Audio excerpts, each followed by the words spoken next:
многодетная семья Ахуновых из села Верхнее Иркеево. Меня зовут Светлана.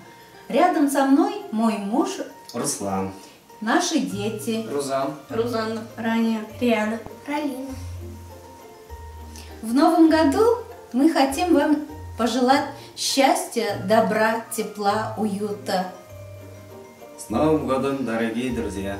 Пусть он принесет радости, мира, добра и счастья. Яркие эмоции и незабываемые события в вашу жизнь. Хороших людей рядом и хороших перспектив. Желаю все 365 дней прожить в достатке и в радости. Здравствуй, Дедушка Мороз, пора дать златый. Ты подарки нам принес, Дедушка лохматый.